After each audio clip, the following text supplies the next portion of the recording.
¿Qué es el pueblo, Félix, para ti? Pues el pueblo antes era lo antagónico de las élites. Había élites y había pueblo. Ahora ya no. Ahora el pueblo no existe, se ha degradado a populacho.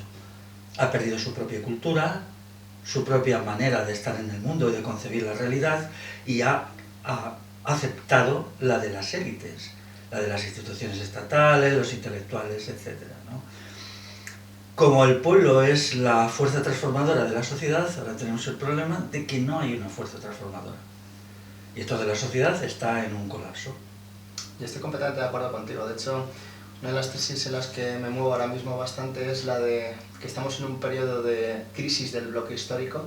Han muerto o han desaparecido los conceptos clave, los grandes ejes que movían las certezas retóricas, las certezas discursivas antes del 89, y ahora mismo pues estamos en un momento de bastante crisis ideológica, en donde, como tú dices, se nota y se palpa completamente en el ambiente que bueno, los estados han cargado las naciones, han destruido las naciones, las han barrido y el concepto de pueblo ha desaparecido. Y yo creo que estas nuevas fuerzas emergentes que ahora mismo están apareciendo están intentando construir de nuevo ese concepto de pueblo que, como tú bien has dicho, está completo y absolutamente degradado, un populacho y completamente mediocrizado. Yo creo que se ha destruido completamente esa identidad, atacando directamente las tradiciones, atacando las identidades específicas de cada una de las naciones, y hoy está en marcha un nuevo proceso de creación de identidad europea que merece una atención bastante clara. No sé tú qué opinas de todo esto, qué piensas de estos movimientos ahora mismo. Bueno, son movimientos que intentan recoger un sentimiento difuso de haber sido engañados por el progresismo.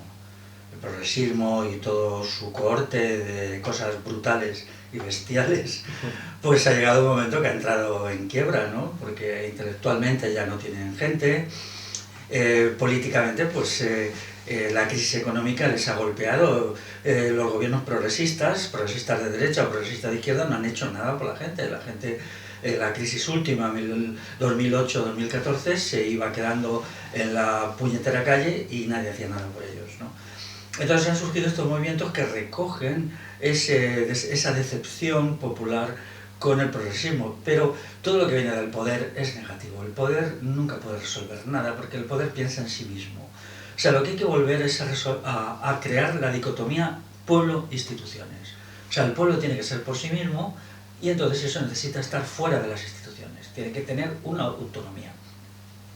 Yo entiendo que la construcción del pueblo, que es una tarea, tiene que ser en un doble nivel. Por un lado, el pueblo tiene que volver a existir, o sea, ser independiente y ajeno de las élites, y por otra parte el sujeto. O sea, no hay pueblo sin sujeto. O sea, la idea de que existe una gran masa en la cual el individuo allí vive no es cierta. El individuo tiene una realidad total. Y los procesos de despersonalización han sido también procesos de destrucción de la cultura popular. Claro, no, completamente. Además que yo añadiría incluso a ese análisis, que me parece completamente correcto, porque sí que es verdad que el gran problema siempre ha sido el Estado. Ese es el gran problema. De hecho, claro, a ver, el Estado al final siempre aparece como una herramienta y como un aparato para la destrucción de la clase popular y sobre todo también para su aniquilación en términos de uso como animal de carga. Y a mí siempre me ha llamado muchísimo la atención todo ese enfoque que veo, que entiende a los estados como grandes granjas de seres humanos que los ponen a trabajar y los vuelve esclavos del sistema productivo del momento, que bueno, siempre va aparejado en la historia con diferentes niveles tecnológicos. En su momento, pues al principio las tecnologías eran muy poco prácticas y poco a poco se han ido sofisticando y el poder se ha vuelto cada vez mucho más patente en nuestra vida, se ha introducido más en nuestra intimidad y llega hasta el punto de explotarnos de la manera en la que lo hacen, a partir de la extracción absoluta de casi una parte muy significativa de nuestra renta todos los años. Lo que veo aquí es eso, un periodo de crisis en el que ahora mismo, no solamente por la progresía, que es quizás una de las caras más visibles de ahora, sino en sí con el poder y con las instituciones en cuanto a tal, que es lo que tú justamente estás diciendo. Porque las instituciones empiezan a cansar, y en estos momentos de crisis en donde los discursos del poder y de las élites ya ceden, es cuando se puede ver al descubierto la gran farsa ideológica que es el Estado. Porque el mantenimiento de un Estado y el mantenimiento de una élite al final siempre depende de su capacidad de construir un discurso que les permita ocultar su origen criminal. Porque al final un Estado es una mafia, es una tribu de personas organizadas que se reúnen y que se juntaron un buen día para saquear a la población y vivir prácticamente del ocio absoluto, mientras el resto de la gente es puesta a trabajar y cada vez se ha ido sofisticando más. Entonces, sí, necesitamos ahora mismo una nueva visión del pueblo que nos ayude a quitarnos de encima esa visión que las élites tienen de lo que nosotros somos. Y eso implica destruir los procesos de mediatización, sacar la educación del régimen estatal, independizarla para que la población vuelva a estar en manos de las familias, o sea, la educación vuelva a estar en manos de las familias y sobre todo que nuevas instituciones sean creadas desde el pueblo para hacer frente al poder. Y aquí es donde me gusta mucho también indagar la historia y los asideros antiguos que se tenían, ¿no? Como por ejemplo los fueros y demás. Tú has escrito, ¿no?, sobre sobre este tipo de cosas, ¿verdad? Sí, claro. Los fueros son, bueno, documentos escritos. Más interesante que los fueros es el derecho constitucionario no escrito. O sea, el derecho a la costumbre popular convertido en ley. En las condiciones actuales, el pueblo hay que definirlo como los sin poder.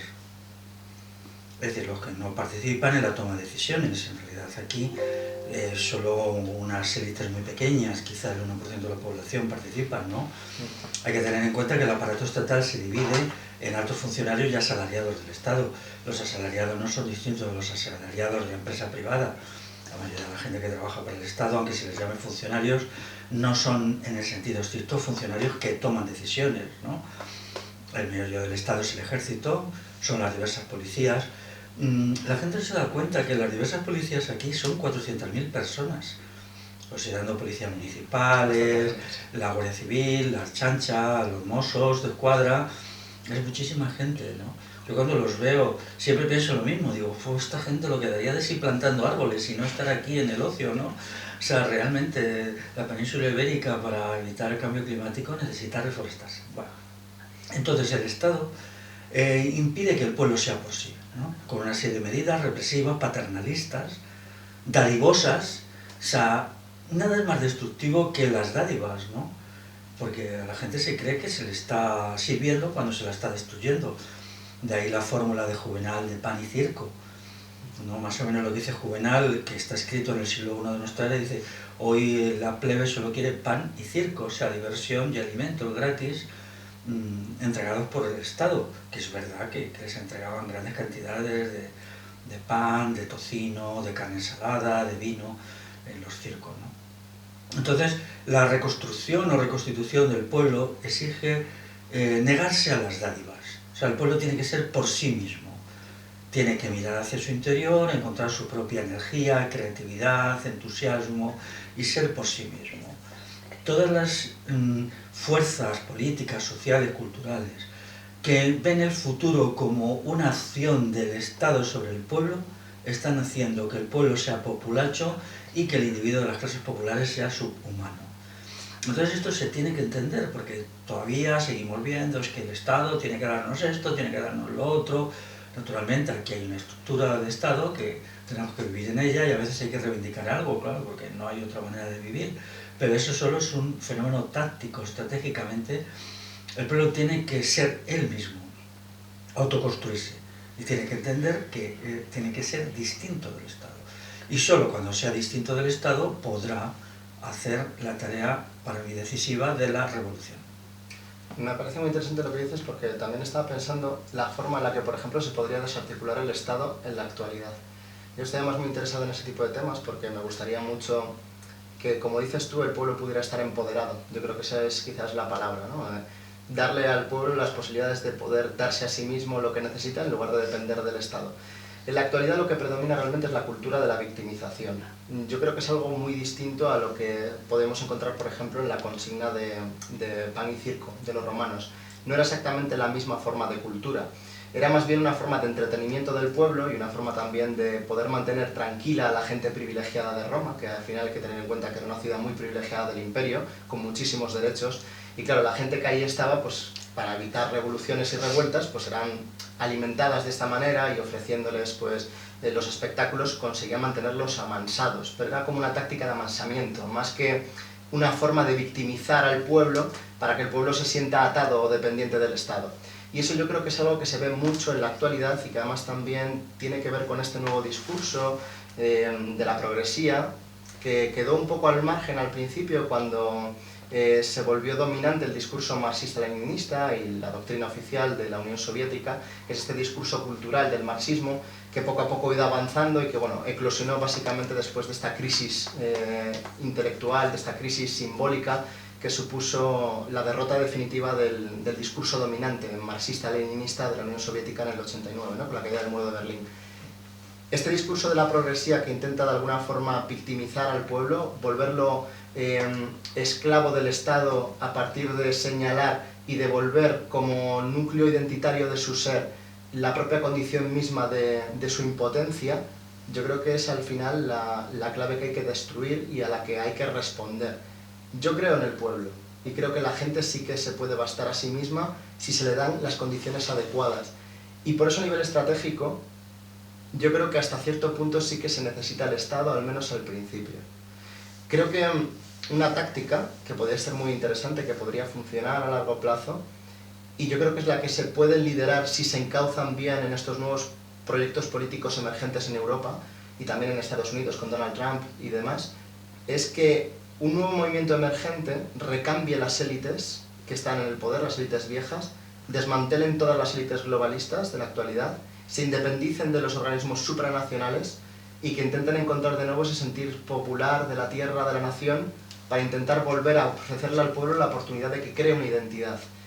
Y si se encauza bien, se puede utilizar el Estado como una herramienta de empoderamiento del pueblo a partir de la destrucción de los mecanismos que ahora mismo lo atan.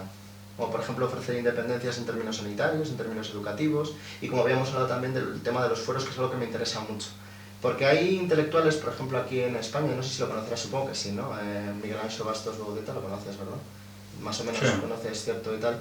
Él ha hecho un estudio histórico del pasado, sobre todo en España, concretamente con el carlismo y con otros elementos de la Edad Media, donde ha encontrado que en muchas de estas épocas había auténticos asideros reales del pueblo para hacer frente al poder. Y no... Yo tengo claro que él no habla de volver a exactamente ese tipo de mecanismos, pero sí de estudiarlos para intentar ver cuáles son las herramientas de las que se servían para pensar en la actualidad formas de contrapoder. Y yo creo que esas pueden ser, o deberían ser, las frases que copen los grandes programas electorales de un partido que pueda llegar al poder y verdaderamente representar los intereses del pueblo. O sea, un programa político que intente recuperar esa herencia perdida, pero de una forma renovada y actualizada y que dé espacios a la gente. No sé qué piensas tú de esto, cómo lo ves. ¿Tú cómo piensas estas épocas, por ejemplo? ¿De qué manera las lees tú? ¿Y cómo crees que pueden ayudarnos en la actualidad? Yo no creo en ninguna acción institucional. Creo que toda ella, y más ahora, tiene como objetivo siempre la subordinación popular y el mantener al pueblo en una situación de dependencia de las instituciones, ¿no? Yo entiendo que ahora tiene que haber una acción en la base, dentro del pueblo, que vaya construyendo lo popular a partir de lo popular mismo y de espaldas a las instituciones. No se puede estar totalmente porque hay una legislación, hay una normativa que te lo impone, pero todo lo que se pueda, ¿no? No creo que los movimientos estos que están saliendo ahora del populismo pueden aportar nada ni van siquiera a hacer una política nueva. Estamos viendo que Trump ya lleva 2 meses, me parece, sí, y no ha hecho nada nuevo. Hay por ahí otros movimientos de hace años que en algún país europeo así de segunda fila, que también eran populistas y no han hecho nada, porque la política la hace el Estado y luego busca fuerzas de cara a la galería, de cara a la plebe, para representar eso, que hacen un discurso o el otro, pero esos discursos no tienen significado. Son solo palabras vacías, hoy se dice progresismo, mañana conservadurismo, pasado otra vez progresismo, son juegos verbales, ¿no?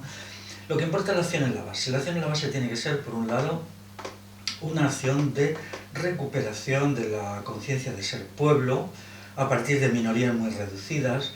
Quiero decir que en la historia todo lo importante lo han hecho minorías, eso es así, ¿no? Es esto contradictorio con creer en la acción popular, pero la acción popular viene después. durante mucho tiempo, que puede ser incluso siglos, los que hacen algo son siempre minorías, incluso individuos sueltos. Primero sería recuperar este sentido de lo popular, creer firmemente en la capacidad del pueblo por ser el mismo, y en segundo lugar, creer en el sujeto, en la persona, en el individuo. Ahora mismo el individuo no existe, el individuo solo es un sujeto gregario que no tiene realidad por sí, y yo confío mucho en que la reconstrucción del sujeto y la recuperación de las identidades del individuo como individuo real, o sea, esta identidad, la otra, tanto como personas, pueda ser, digamos, un valladar al Estado. No creo que el Estado pueda ser frenado ni con partidos, ni con movimientos, ni siquiera con estructuras anti-Estado. Para mí, el individuo es la principal forma de frenar la acción del Estado y la acción de los elementos derivados del Estado, como la gran empresa, que vive únicamente porque el Estado la subvenciona, no nos engañemos. Todos los bancos que hay hoy importantes hacía mucho que habían desaparecido si no fuera porque el Estado les inyecta constantemente dinero, no viven por sí mismos. Entonces mi acción va en esa dirección, ¿no? Por lo tanto es totalmente escéptica respecto a todo lo que se haga en el poder, sea populismo, sea progresismo, ¿no? Claro, yo ahí discrepo contigo. Yo quizás en esa línea soy bastante más gramsciano y quizás un cierto pensamiento gramsciano de derechas, se podría decir. O sea, un pensamiento de derechas post-89 más consciente de lo que significa la guerra de posiciones, más consciente de ciertos conceptos que antes no estaban en juego, que no se manejaban, como por ejemplo el de bloque histórico, el de crisis hegemónica, el de crisis orgánica, el de hegemonía. Entonces, claro, al ser conscientes de estos nuevos conceptos y darnos cuenta también de cómo se comporta el enemigo, hay una parte también muy importante que nos ha hecho reposicionar nuestra propia identidad. La identidad nuestra ahora, ¿no? La de la nueva derecha, la de esta alt-right nueva emergente que ha aparecido sobre todo en Estados Unidos, aglutina una gran masa de diferentes concepciones de derechas que antes no se pensaba que podían reunirse o que pudieran encontrarse juntas y que tienen como objetivo último la destrucción de la élite vieja, ¿no?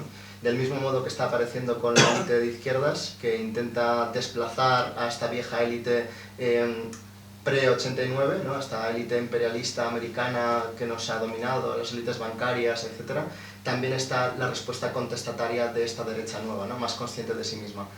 Yo, sin embargo, a diferencia de lo que tú planteas, que creo que es cierto que sí que está bien, veo muy bien, me parece muy bien los movimientos populares al margen del Estado, no creo que se pueda hacer una revolución al margen del Estado.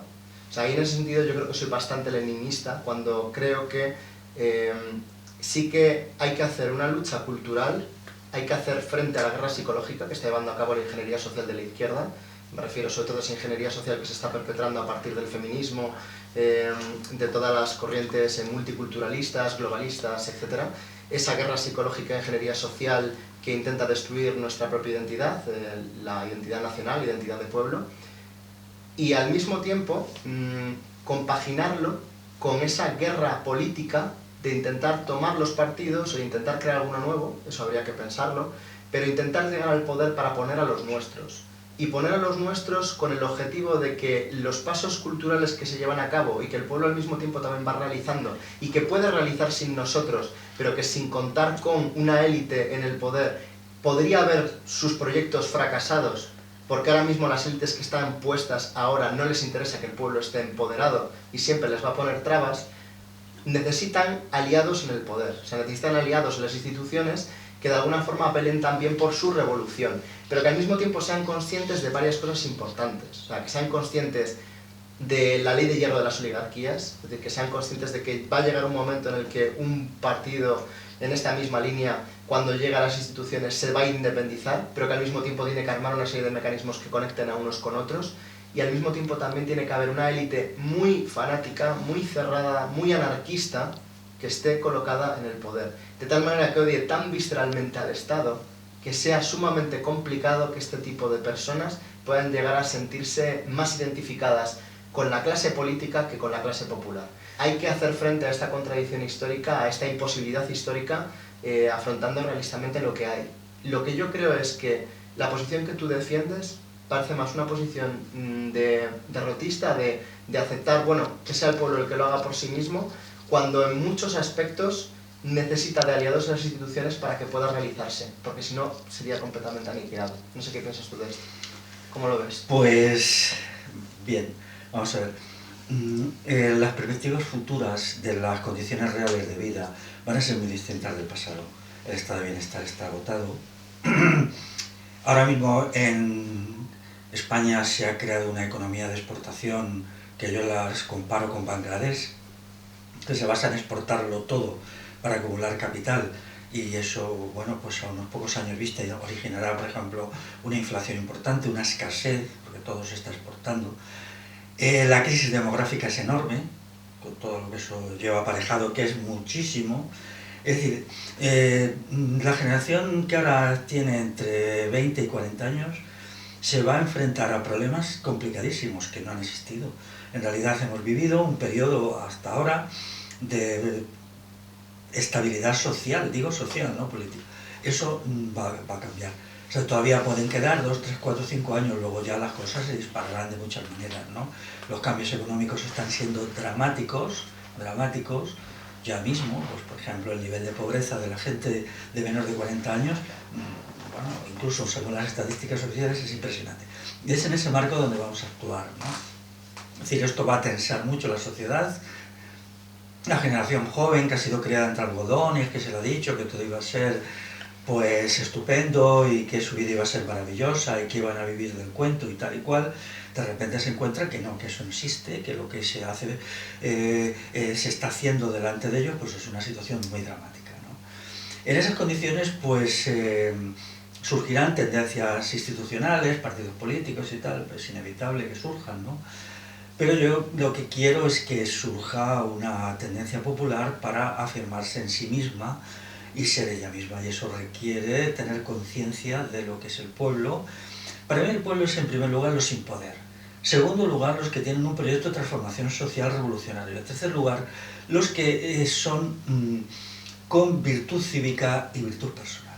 La noción de virtud personal es decisiva en mi pensamiento, está tomada de la idea clásica griega, romana, cristiana, pero antes popularmente era muy normal, ¿no? Hasta hace 40 años el individuo de las clases populares creía que tenía que ser de una manera determinada, estar en el mundo de un modo que se puede definir como con criterios de virtud, ¿no?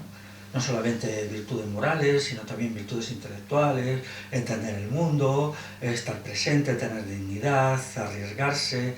Todo eso fue destruido pues, por una mezcla de cosas horribles, ¿no? El estado de bienestar, el meter a la gente joven en masa a patadas en el sistema educativo, todo eso, ¿no? Ahora, claro, el sistema educativo ya no se puede mantener, el estado de bienestar se está viniendo abajo, o sea, las bases sociales de un modo de organizar el Estado y la política están quebradas. No ahora exactamente, pero bueno, 5 o 10 años, ¿no?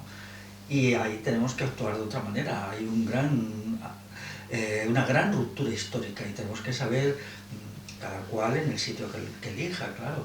Si tú crees que tu elección está en una renovación de las instituciones o de las élites, ¿no? Pues bueno, yo creo que no, mi sitio es otro, mi sitio es estar con la gente en la calle y siempre estar presionando. ¿Una revolución desde abajo? Sí. ¿Cómo? Está por pensar. Yo reconozco que esa idea no está elaborada, la revolución rusa no vale, lo que se hizo aquí en la guerra civil, lo voy a decir con claridad, no vale, fue un timo, la guerra civil fue un timo, yo tengo un libro de eso, y bueno, la revolución rusa fue un horror, fue una sustitución de élites que se hizo en 2 o 3 años, y élites peores encima, es mucho peor, lo que hizo el partido bolchevique era peor que el zarismo, vamos a decirlo claramente. Ahora se ha publicado un libro que lo explica con claridad y sin acritud, con datos de archivo, un libro de 800, 900 páginas. Entonces, ¿cuál es el camino de la revolución? Vale, pues no lo pensamos y no lo inventamos, pero tiene que ser un camino autónomo y propio de la gente. Es que, claro, ahí tienes toda la razón, es un camino para inventar, es un camino que todavía no está escrito. Y por eso además, en la época en la que estamos, que es una época de gran incertidumbre, porque las ideologías ya no funcionan, esas ideologías que antes funcionaban han dejado de funcionar, ya no convencen a nadie, ya no satisfacen a nadie y ahora están en un proceso de reinvención. Sí, es ahora en el momento en el que tenemos que pensar esas nuevas formas de entender la realidad. Por eso yo creo que realmente, dada la coyuntura histórica que has descrito tú muy bien, claro, o sea, es un momento ahora mismo de crisis, es un momento ahora de fracaso del estado del bienestar, que no era más que propaganda de guerra contra la Unión Soviética, o sea, fue el invento básicamente de las democracias occidentales, de intentar demostrar que también sus modelos satisfacían las necesidades sociales de la gente y que podían hacerlo incluso mejor que la Unión Soviética. Entonces, es el producto de una propaganda de guerra que está completamente fracasado y que era insostenible a largo plazo, como se está viendo en la actualidad. Todos los grandes modelos de la seguridad social y los grandes modelos de ayuda asistencial y demás que se dan en la actualidad son modelos que han sido sacados en su gran mayoría de dictaduras. En España, por ejemplo, se ve muy claro, o sea, gran parte de las instituciones sociales provienen de la dictadura de Franco o de Primo de Rivera. Entonces, teniendo esto en mente y teniendo esto en cuenta, es evidente que tienen que fracasar y que tienen que caer. Pero la cuestión está en cómo hacemos que caiga. Yo creo que, hablando, claro, hay que estar con el pueblo, eso desde luego. Pero al mismo tiempo también hay que ser consciente de que en la actualidad el pueblo, como hemos estado hablando, dado que es populacho y dado que no está imbuido en esta cultura de la víctima, es muy difícil que él mismo, ahora, en la actualidad, encuentre vía libre para poder expresarse. De entrada porque con todas las regulaciones del Estado, con todos los procesos coactivos, con estos aparatos de producción de violencia sistemática que se ejecutan contra él, con estos actos de intimidación constante, como por ejemplo hemos visto con el caso de Cassandra, ¿no? Para la expresión de su propia opinión, de sus ideas, en donde lo políticamente incorrecto está denostado, en donde la disidencia está denostada, es muy difícil que una persona se pueda desarrollar. Y una persona, para que se pueda desarrollar en el sentido en el que tú lo planteas, necesita un campo abierto para poder expandirse, necesita que le quiten las puertas al campo, necesita abrirse al exterior, desarrollarse a sí mismo a partir del proceso libre de producir algo sin sentirse coactado o sin sentirse bloqueado constantemente. Y por eso necesita un aliado en las instituciones. Tienen que ser los dos procesos de manera simultánea, al mismo tiempo que también se juega con esta guerra psicológica, haciendo frente al enemigo de la ingeniería social, y al mismo tiempo también que se ejecuta la acción cultural. Y yo creo que todos estos mecanismos combinados es lo que nos va a dar la clave del nuevo éxito. Aunque está por ver, porque como tú dices también está la cosa es bastante compleja, porque no está claro tampoco si las fuerzas emergentes de ahora verdaderamente son aliados o no lo son, porque como estamos en un periodo de incertidumbre ideológica, no sabemos si van a ser monstruos, como decía Gramsci, ¿no? Los periodos de claroscuro siempre aparecen monstruos. No sabemos si la nueva derecha va a ser un monstruo o va a ser los nuevos procesos mesiánicos que ahora mismo van a permitir que la gente se mueva y que quiera y participe en una nueva revolución. Entonces eso está ahora mismo por ver. Para mí el primer paso es que el individuo se toque, se mire en un espejo y crea en sí mismo, cada individuo. O sea, tiene que haber una liberación del sujeto. Yo ahora estoy trabajando en un texto de filosofía moral que estará acabado probablemente en junio o julio. Estará en la calle, es un librito pequeño que estamos haciendo 4 amigos. Insisto mucho en esto, es decir, hay que empezar por la base. La base es la persona, el sujeto. Entonces el sujeto tiene que construirse como sujeto de virtud. Es decir, virtud solo significa cualidades, capacidades, no es nada más, ¿no? Luego la palabrita se convirtió en cosas ridículas, ¿no? Pero la noción antigua era claro. Entonces, en primer lugar, tiene que haber una construcción del sujeto. Necesitamos una cosmovisión del sujeto. Porque está claro que los grandes cambios en la historia de la humanidad los han hecho personas. Yo he estudiado la historia un poquito y me di cuenta que este acontecimiento o este otro, cuando lo profundizas, siempre ha sido un pequeño número, a veces individuos aislados, que ponen en marcha procesos, por supuesto en unas condiciones dadas favorables, claro, porque si no, si esas condiciones no se dan, pues no. Entonces, solo luego después o muy después interviene el pueblo, y siempre como una facción del pueblo, no todo el pueblo. El pueblo tiene siempre una mayoría que es refractaria, una mayoría que es, podemos llamarle, puramente existente, que también cumple su función porque permite así que no se caigan en locuras, en experimentos sociales locos. O sea, esa gente es un estabilizador social, pero no hace más. Entonces, en primer lugar, tendría que ser una revolución del sujeto, eso lo tengo muy claro. Luego después tiene que haber una recuperación de la noción del pueblo desde la autonomía de lo popular. Y esto te exigiría un programa político, económico, cultural, ¿no? Para que la gente común se reconociera como parte de una comunidad que hoy no lo hay. Luego las instituciones pues van a estar ahí, es difícil tirarlas abajo, es mi intención, pero no es fácil, ¿no? Entonces puede haber situaciones mejores o peores. Si las instituciones producen algo que pueda ser útil, pues bienvenido sea, ¿no? Tampoco se trata de ser antisistema al 100%.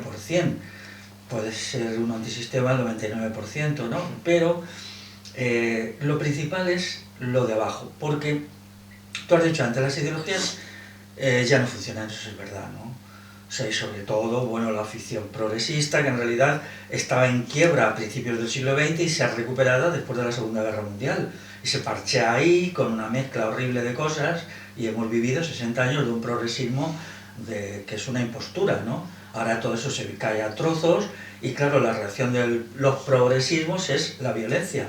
Cada vez son más totalitarios, cada vez son más agresivos, insultan, agreden y tal, pero eso, crear no crean, ellos están agotados. Es verdad que ahora hay más creatividad intelectual en la derecha que en la izquierda progresista. La izquierda progresista está muerta mentalmente, lees sus cosas y dices, madre mía. Entonces la derecha es más creativa, ¿no? Pero los juegos de derecha-izquierda no son, hay que salirse de ese juego y entonces buscar en la base de la sociedad. ¿Se puede hacer? Pues está por ver, ¿no? Es que la pregunta no es si se puede hacer, sino ¿qué quiero yo hacer? Yo actúo así, es decir, ¿qué quiero yo hacer? Puede ser un proyecto hacedero o imposible, pero bueno, aunque sea imposible y nos demos cuenta dentro de X años que es imposible, dejaremos unos logros que pueden ser muy decisivos. La recuperación de la idea del pueblo, los proyectos particulares, económicos, políticos, culturales, tiene que haber por ejemplo, esto se ha perdido por completo, la noción de virtud cívica, que es una idea muy antigua, que no es nada más que la disposición del individuo por convicción interior a servir al bien general. Y eso exige también una función intelectual previa, que es contestar a la pregunta, ¿qué es el bien general? Pues no es nada fácil. O sea, la idea de que la virtud es como un voluntarismo, un momento, tiene un esfuerzo de la voluntad, pero tiene un esfuerzo de la inteligencia. De ahí que antes siempre se dividía la filosofía en intelectual y moral, ¿no? Y luego eso se perdió, bueno, todo se ha perdido, todo se ha falseado, ¿no? La recuperación intelectual del individuo y del pueblo es grande, ¿no? Antes había algo que se llamaba cultura popular. Había un amigo vasco, me dio un libro enorme, así de gordo, con una recopilación de dichos y refranes en euskera, que luego también están en castellano. Y la mayoría de ellos son muy inteligentes, son 10 palabras que te dan una idea sobre algo de la vida que es decisivo. En general no es político eso, porque la noción de política cuesta metérsela al pueblo. El pueblo no es político, porque la política la hace el Estado. Antes no era político, ahora ya. Antes sí, en la época de los concejos, sí, porque había las asambleas populares en las cuales el pueblo iba allí a tomar decisiones y a votar. Y eso existió hasta el siglo XIV. Bueno, entonces, mi proyecto es ese, ¿está poco desarrollado? Sí, claro. Modelos de revolución, la Revolución Francesa no vale, es un crecimiento del Estado, la Revolución Rusa es un horror. O sea, vamos a ver, quiero decir algo. El marxismo básicamente es un rechazo del capitalismo para crear un megacapitalismo. La ilusión de Marx, hay que leerlo en el Capital, es siempre este capitalismo es ineficiente y vamos a crear un gran capitalismo. Entonces eso exige la idea del sujeto destruido. O sea, todo sistema capitalista presupone la destrucción del individuo porque queda reducido a mano de obra. Por lo tanto, tiene que haber una ruptura con el marxismo. Quiero señalar algo que yo ahora estoy leyendo, el libro de La condición obrera de Simone Weil. Simone Weil fue lo suficientemente honrada e inteligente para no quedarse haciendo gorgoritos teóreticos, sino que ella se metió en una fábrica, que era la fábrica Renault, que era la mayor de la época, hacían los coches Renault. Y ella además se metió como peón especializado y aguantó un año. Y el libro cuenta con todo detalle lo que ella veía, no las abstracciones ridículas de Marx y sus seguidores, sino lo que ella vivía día a día en la fábrica. Entonces es interesante ver cómo el sujeto es destruido, ella te dice, no pueden desarrollar la inteligencia, yo salgo tan cansada, tan agotada, que no puedo pensar día tras día, cómo se degradan las funciones convivenciales, o sea, cómo el individuo pierde la voluntad, se hace pasivo, y te va haciendo como una radiografía moral de la degradación de la persona a partir del modo capitalista de producción. Entonces esto es la verdad. Por eso el marxismo no pudo encontrar nunca una revolución hecha por personas reales, sino por automatismos. Se suponía que el capitalismo entraba en colapso, que nunca se supo lo que es eso. O sea, de repente es como una máquina que se para, ¿no? Se estropea algo. Sí. Y no es verdad. O sea, la revolución la tiene que hacer la gente real, con sus defectos, con sus virtudes. No hace falta que sean perfectas, basta con que sea revolucionaria, con sus imperfecciones. Las imperfecciones son parte del humano. El ser humano no es perfecto, esos son los ángeles, si existen, ¿no? Los seres humanos no lo son. Entonces, ¿cómo rebuscar un proyecto que no considere al individuo como simple mano de obra, como simple masa, como rebaño, que es, eso está, vamos, pues entonces, como sujeto agente, eso es complicado. Pero yo soy optimista y creo que en unos años daremos avances importantes en ello. Yo todavía no lo tengo bastante claro, el tema de los avances, porque como estamos en un periodo ahora mismo que no se acaba de marchar lo viejo, ni tampoco acaba de venir lo nuevo, pues estamos todavía a la expectativa de qué es lo que acabará pasando. Porque, por ejemplo, los movimientos políticos emergentes de la izquierda en América Latina ahora mismo han fracasado prácticamente todos, y se ve a las claras que son movimientos fracasados. Entonces seguramente estaremos ahora mismo en el acontecimiento mismo de un retorno quizás a un cierto movimiento reaccionario en América Latina, ya lo veremos en los meses posteriores, pero vamos, que en los movimientos emergentes allí, al menos en la izquierda, sí que han fracasado y eso ha quedado constatado, ¿no? Con respecto a lo que tú planteas, es algo con lo que me siento muy identificado, sobre todo por esta línea, ¿no?, que defiendo. Yo recientemente, bueno, he vuelto a mis orígenes anarquistas, y es verdad que ahora me siento bastante más identificado con pensamientos más de un corte, cierto corte reaccionario de derechas, aunque es verdad que esta noción de la izquierda-derecha está un poco en desuso. Sí es cierto que todavía no se acaba de marchar, de hecho mucha gente lo dice ahora, ¿no?, habla de populismo de izquierdas, populismo de derechas, como intentando todavía compaginar una cosa con la otra, ¿no?, los nuevos ejes retóricos arriba-abajo con pueblo contra élites, izquierda-derecha, ¿no?, intentan mezclarlos. Pero digamos que todavía pueden ser manejados, ¿no? O sea, todavía se entiende a lo que se refiere la gente, aunque ya han dejado ya de funcionar como tales. Y estoy de acuerdo con eso de recuperar la virtud cívica, me parece que es una cuestión fundamental. Pero claro, yo lo que me pregunto, y es una cosa que ha cambiado prácticamente mi forma de entender la realidad y con la que me enfrento mucho con los liberales, con los libertarios de corte liberal, no los libertarios de izquierdas, ¿no? Es esta idea de que planteó Marx además de una manera muy inteligente, que es esa idea de que hay que dejar de pensar el mundo para empezar a transformarlo. Y es en ese momento en el que, claro, todas estas preguntas desde mi punto de vista ahora ya se plantean de una forma distinta. O sea, ya he dejado de plantearme las cosas en términos abstractos y empezar a plantearme, vale, pero ¿cómo lo aplico? Entonces, a mí me parece muy bien todo el discurso que se había creado en torno a la virtud cívica en el periodo de Grecia, pero hay que pensar también que ese discurso era un discurso que estaba creado para las élites y para los problemas de las élites de ese momento. Entonces lo que habría que plantearse es cuál debería ser la virtud cívica del pueblo hoy, en la actualidad. Efectivamente. Pero no solamente desde ese punto de vista, sino que, claro, ¿cómo lo llegas a construir? Y ahí es donde yo pienso, y en ese sentido quizás soy marxista, aunque de derechas, pero muy marxista, es que esa conciencia se crea con el acto revolucionario mismo. Lo que hay que empezar a hacer es movilizarse, y empezar a movilizar en cierto sentido, ¿no? Ahora, por ejemplo, hemos visto con bastante optimismo los movimientos que ahora mismo se están dando, por ejemplo, en España. Hace unos días, hace unas semanas, un autobús de Hazte Oír salió en medio de la calle y provocó un grandísimo escándalo. Y lo provocó precisamente porque de alguna manera esos intereses individuales que tienen como colectivo, que es de alguna forma pues, acceder a los valores de la familia, que se pueda representar la educación que ellos creen en sus hijos sin necesidad de que intervenga el Estado. O sea, ellos están exigiendo que el Estado entre menos en la vida íntima de las familias y que se les vuelva a conceder a las familias el derecho a poder decidir la educación de sus hijos. Y es muy interesante porque es una organización no financiada por el Estado, al margen del Estado, creada por la propia gente, etc., ¿no? Me parece muy interesante porque este movimiento que están realizando ellos, que lo hacen por un interés personal como grupo, como colectivo político, en el fondo representa los intereses de todos. Porque todas las familias en España realmente lo que quieren es poder decidir la educación de sus hijos. Pero no hay nadie que articule esto. El aparato actual, y nos vale como un mecanismo o palanca para intentar desplazar a las élites de donde están y abrir un poco más la educación al pueblo. Y eso se podría articular si se piensa de esta manera. Y lo mismo me veo, por ejemplo, con los movimientos que hay ahora, que además han salido a la calle, manifestaciones populares, intentando bajar el impuesto de sucesiones, o intentando quitarlo directamente, ¿no? estamos en la misma línea, ¿no? Es un grupo de personas que tienen un interés claro, que es que se quite el impuesto de sucesiones, pero no son conscientes hasta qué punto sus intereses particulares representan el de todos, hasta el punto en el que todos somos víctimas de un sistema extractivo, donde élites extractivas nos roban sistemáticamente el 50% de nuestra renta todos los años y nos han puesto a trabajar básicamente para que ellos puedan vivir bien.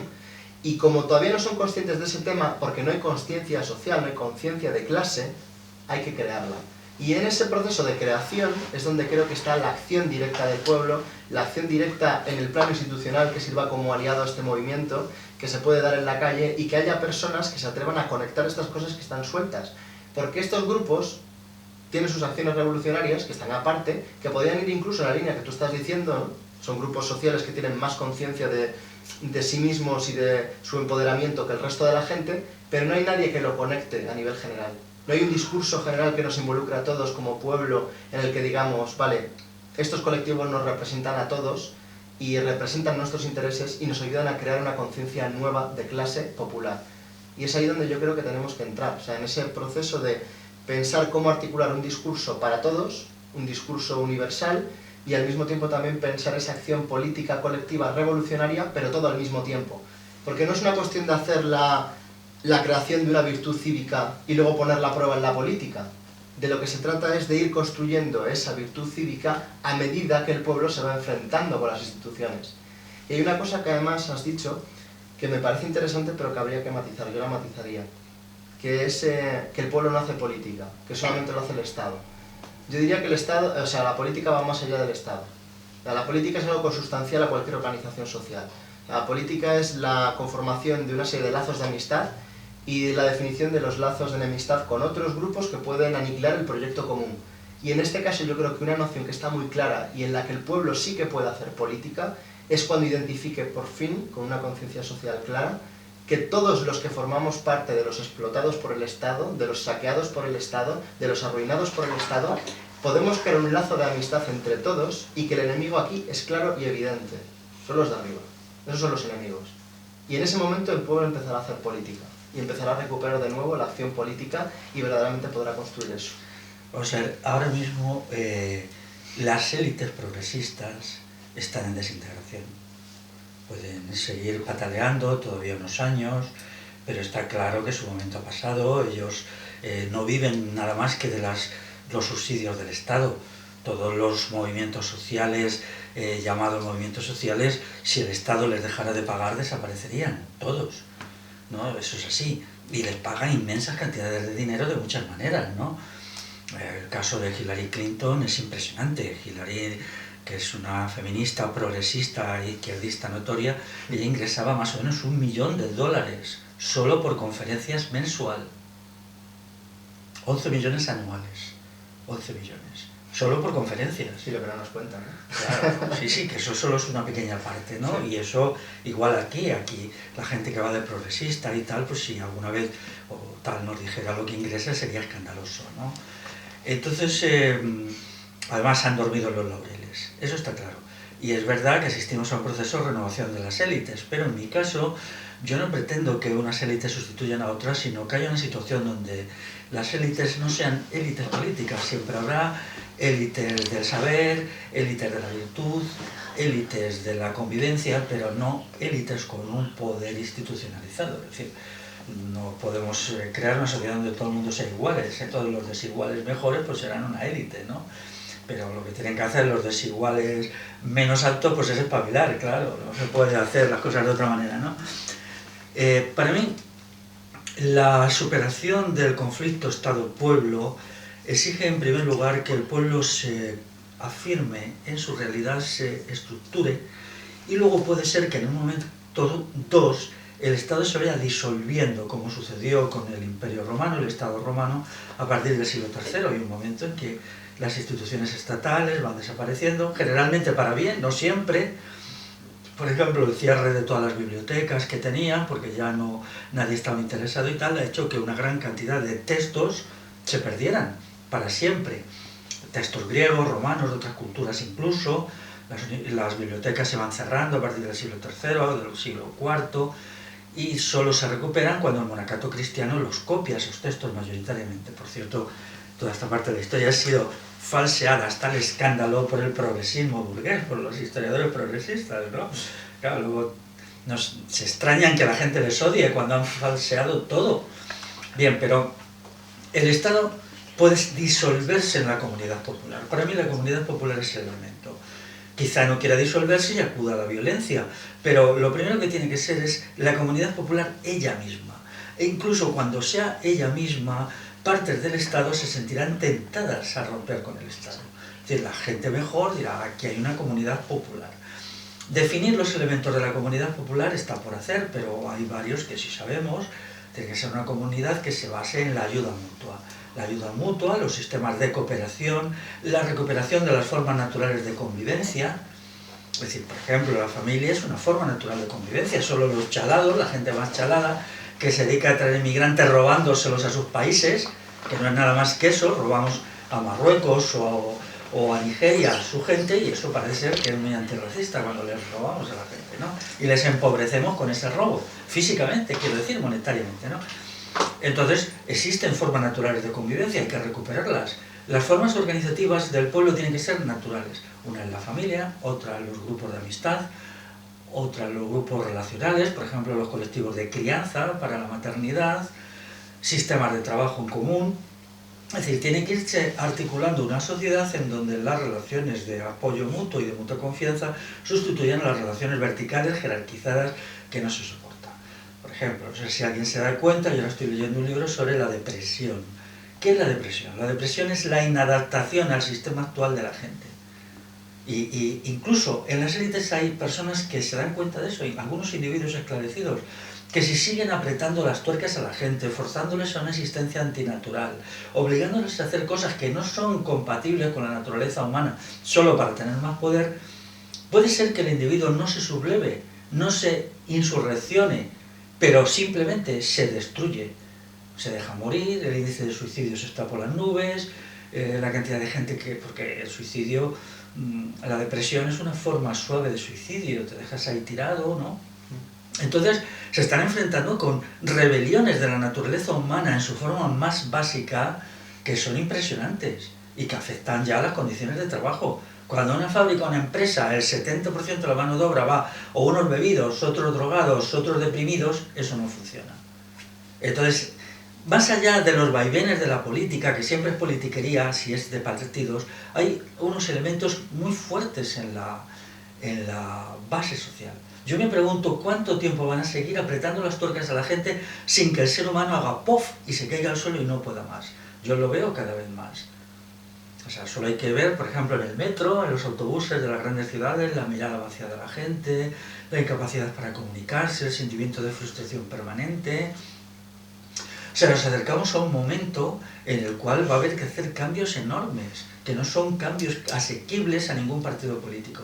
Tiene que ser algo que surja de la base de la sociedad, algo que sea muy fuerte, ¿no? Por ejemplo, vamos a ver, no lo invento yo, hay por ahí una mujer que ha escrito el fenómeno de la frustración que origina en las mujeres la imposibilidad de ser madres. O sea, la frustración del deseo materno, se llama Casilda Rodríguez, una mujer que yo soy amigo suyo, me considero su amigo. Bueno, ahora no escribe porque está en un momento de escribir. La frustración del deseo materno. Eso es una frase. Lo que eso significa en la realidad como destrucción de las mujeres es que es impresionante. Entonces, vale, la gente no hace la revolución, entonces ¿qué hace? Se deja morir, pero si la gente del pueblo se deja morir, los de arriba no tienen quien trabaje para ellos. Y eso está produciéndose. O sea, por ejemplo, te dicen en Estados Unidos, los blancos pobres, el índice de mortalidad es enorme, están muriendo en masa, no sé qué, no sé cuál. Hace poco leí un informe que yo ya lo había leído, porque ya lo sabía. ¿Por qué? Entonces viene el típico socialdemócrata y dice que ganan poco. Que no, que estos tíos vivían muy bien. O sea, que vivían muy bien y han dejado de vivir bien porque eso no es solución. Entonces, ¿por qué se están muriendo? O se están dejando morir, hay un fenómeno de dejarse morir, ¿no? O sea, se ha creado ya un sistema de vida tan ajeno a la condición natural del ser humano que no puede mantenerse. Entonces, en los próximos 30, 40, 50 años eso se resuelve, o bueno, se llegarán a catástrofes inmensas, ¿no? Como buscan salidas desesperadas, llenar Europa de migrantes, hacer la limpieza étnica de las poblaciones antiguas de Europa, digámoslo claramente, eso es lo que intenta Angela Merkel. hacer una sustitución étnica, una limpieza étnica, meter aquí gente proveniente de otros sitios y extinguir por 2 procedimientos, que es que se mueran y que no tengan hijos. Entonces, bueno, pero todo eso son costes enormes. Y ya veremos si lo pueden hacer. Entonces, tenemos que estar preparados para problemas gravísimos, gravísimos que yo no sé si se han dado alguna vez en la historia de la humanidad, y que van mucho más allá de la política. Como, por ejemplo, la destrucción del sujeto. Vamos a ver, siento una tesis. La sociedad tecnológica no puede tener sujetos con unas mínimas condiciones de salud física en 2 generaciones, porque el ser humano lo ha hecho la naturaleza para el trabajo muscular. Y cuando ese trabajo muscular no se hace porque vamos en coche a todas partes, porque todos lo hacemos sentados en el ordenador, el individuo se desploma. Primer síntoma de eso, la diabetes. Todos sabemos, quien hemos tenido familiares diabéticos, que la diabetes se controla muy bien con el ejercicio físico. Bueno, pero es solo un síntoma, es decir, cuidado, ¿qué está pasando? La obesidad. La obesidad significa mala salud cardiovascular. Entonces, bueno, hasta aquí está controlado un 20% ya de la gente. ¿Qué va a pasar cuando hayan pasado 30 años más? Esto de la sociedad tecnológica, de esa que están... Dicen, es que los robots... ¿Qué estáis diciendo? ¿Estáis pirados? Los robots, ¿qué va a significar? Unos robots que dan de comer a unos enfermos terminales que estamos todo el día. No, necesitamos por lo menos 5 horas de ejercicio físico diario, que no sea un gimnasio a poder ser.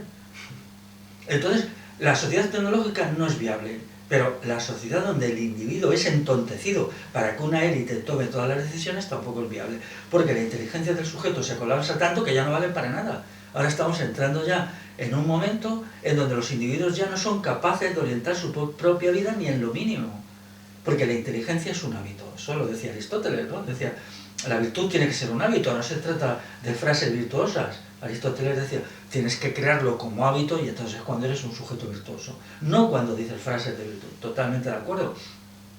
La inteligencia es una práctica. Cuando al individuo se le impide porque se le lleva a la escuela y lo único que se le hace es adoctrinarle y convertirle en pasivo, y luego la política es el peloteo de lo que dice fulanito y lo que dice menganito, y no lo que yo digo y lo que yo hago activamente. La inteligencia se colapsa. Entonces, en 2 o 3 generaciones tendremos un sujeto colapsado físicamente e intelectualmente. ¿Qué queda del ser humano una vez que eso es así? Entonces, eso significa una revolución que diga, vamos a trabajar con nuestras manos, punto 1. Pues sí, me ha parecido muy interesante lo que has comentado, porque además me ha recordado mucho un experimento que en psicología es bastante famoso, que es el de un psicólogo que coloca a un perro en una jaula y le empieza a aplicar una gran cantidad de descargas, que además son inescapables para el perro. Entonces el perro se acaba dando cuenta que intentar escapar es absolutamente inútil y que la única opción que le queda es dejarse morir en una esquina, literalmente como tú has dicho, y yo creo que eso es justamente lo que está explicando todo lo que has desarrollado, con lo que estoy completamente y absolutamente de acuerdo, y además me gusta encontrar un discurso también elaborado como el que acabas de hacer ahora. Es la indefensión aprendida, nos han enseñado a ser indefensos, han intentado reducirnos tanto al estatuto de sumisión que han llegado al punto en el que han destruido nuestra propia identidad humana y hasta el punto en el que nos degradan tanto que nos han destruido. Y por eso justamente necesitan los nuevos inmigrantes, las élites globalistas. Necesitan traer a esos inmigrantes que son mano de obra muy fuerte, con una grandísima tasa de natalidad, para reponer sus granjas, que ya están completamente devastadas, que ya no están bien gestionadas y administradas, y necesitan parchearla por todos lados. Parchear la seguridad social, parchear el servicio de ayudas, todo para crear nuevos dependientes que estén siempre pendientes de la ayuda del Estado. Y por eso necesitan la inmigración, y por eso justamente también va a ser, por una parte también, un arma de doble filo que puede acabar destruyéndoles por completo. Estoy de acuerdo con el enfoque que has planteado. O sea, me gusta que se plantee la posibilidad de volver a recuperar las virtudes cívicas, pero no estoy completamente de acuerdo quizás con el enfoque que tú has planteado. Yo quizás como conclusión final, al menos por mi parte, diría que yo creo que esa virtud se tiene que conquistar a partir de la acción política misma, de la acción política reivindicativa. Yo veo que sí que es necesario que el pueblo adquiera una nueva conciencia de sí mismo, es sumamente necesario, pero creo que con este estatuto de indefensión al que nos han estado enseñando constantemente y a través de la acción política, es muy difícil que el pueblo se lo dé a sí mismo. O sea, a día de hoy me parece que la visión que tú defiendes de ese individuo que con un recogimiento personal acaba siendo consciente de la situación de opresión en la que vive y que luego de pronto se encuentra con otras personas que piensan igual y hacen masa y crean grupo y luego poco a poco se va desmontando todo el Estado, yo creo que a día de hoy es irrealizable sin una vanguardia, quizás en un partido político o en un movimiento fuerte de carácter político, que sirva de aliado a ese pueblo en las instituciones y que al mismo tiempo conspire contra las élites. Tiene que ser como una élite contra élite. Entonces yo creo que aquí es el punto en donde es muy importante al menos considerar esa pieza fundamental de pensar la acción moral, la acción cultural y la guerra psicológica al mismo tiempo que la acción política.